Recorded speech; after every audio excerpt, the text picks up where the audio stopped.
Look at Paris. It is the ultimate symbol of luxury, the city of lights where money flows endlessly. Paris generates more wealth per capita than almost any other place in Europe. Its sheer luxury goods empire dominated by LVMH, Hermes, and Chanel exports an unbelievably dazzling figure, 75 billion euros in products annually. That is the blinding halo of global wealth that France wants the world to see. But here's the cruel truth that no one wants to face. Step outside the peripheric, the ring road of Paris, and you will find yourself in a shattered nation, utterly left behind. This is the France of Lens, Valenciennes, and Saint-Etienne, where honest workers are suffocating under a deadly unemployment rate of over 15%. Bridges are cracking. Hospitals are severely understaffed. This decay is not fate. It is the cruel consequence of a half-century-long lie.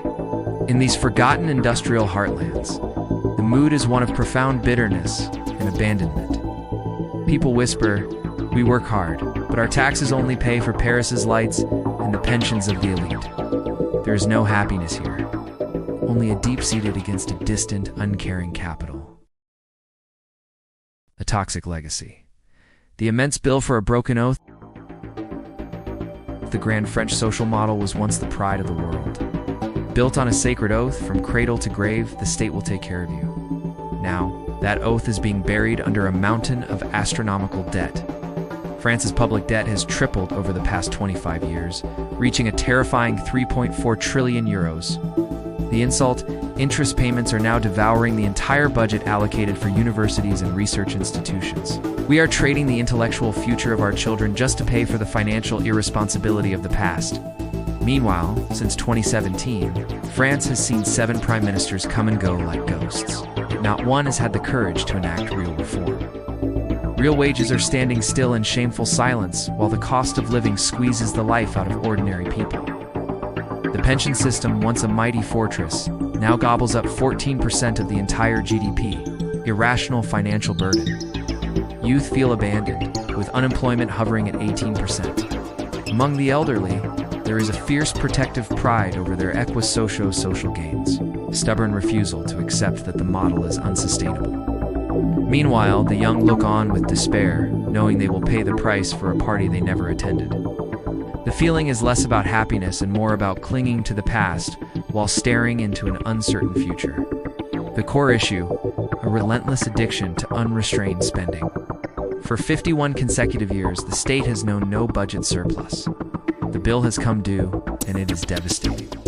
It is bitterly ironic that France, the architect of the Eurozone's fiscal rules, is now the single greatest threat to the collapse of that entire structure.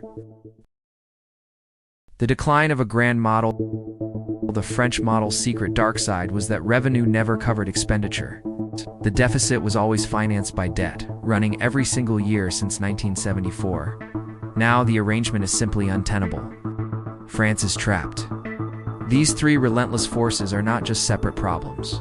They are a self-reinforcing nightmare, pushing the nation toward an inevitable reckoning. A shrinking population, fleeing industry, and total political paralysis. Silent collapse. The demographic and productivity crisis, this is France's mortal wound. The demographic crisis is far worse than it looks. The fertility rate has plummeted from 2.0 in 2010 to just 1.6 today. The number of births dropped by 20% in a decade, a horrifying speed. The numbers scream despair. Approximately 800,000 people leave the workforce annually, with only 700,000 young people replacing them. This 100,000 worker shortfall is a bottomless pit, deepening every year. In 1990, 5 workers supported 1 retiree. Today, barely close to 2. Is every worker now expected to carry the fate of an entire generation on their shoulders? The tragedy is compounded because productivity is flatlining. It grew by only 0.3% annually from 2015 to 2023. Industrial anguish. The betrayal that paid off in 1980. Manufacturing was the soul of France, 26% of the economy. Now it is only 13%. When factories close in Lille or Lyon, entire communities are abandoned, property values crash, and young people are forced to flee. France lost 900,000 manufacturing jobs within 10 years after the euro's introduction. The reason? French labor laws? are a disastrously expensive nightmare. Employers must pay nearly 50% above the gross salary. The factories fled. Michelin abandoned Clermont-Ferrand. Renault moved to Romania.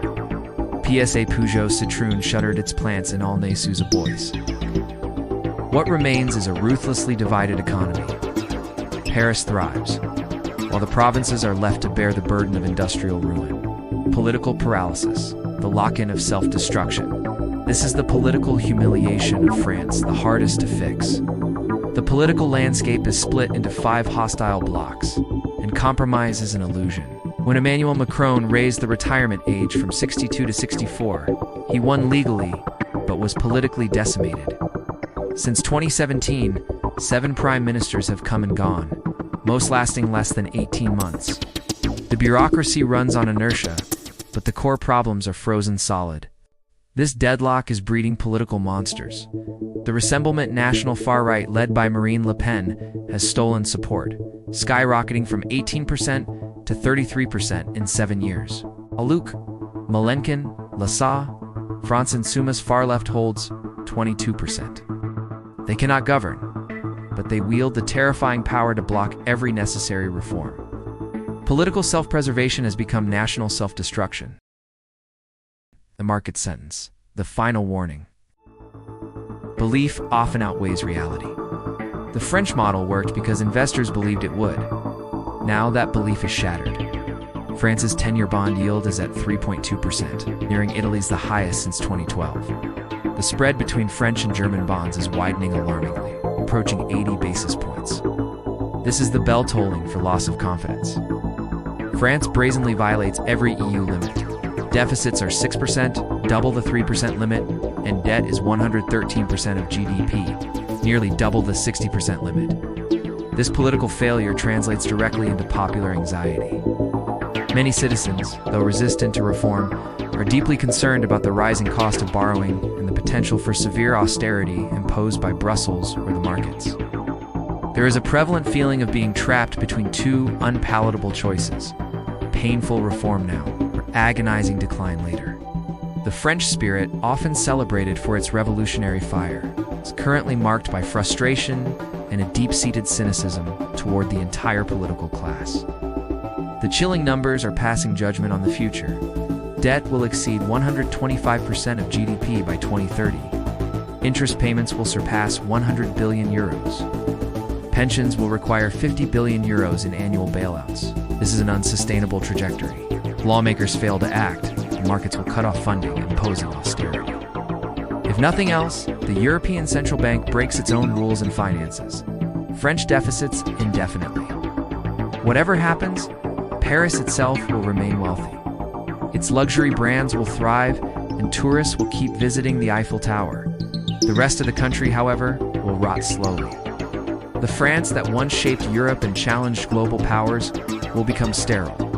Within a generation, the great nation of France risks becoming the very old, poor, and toothless Britain it once mocked.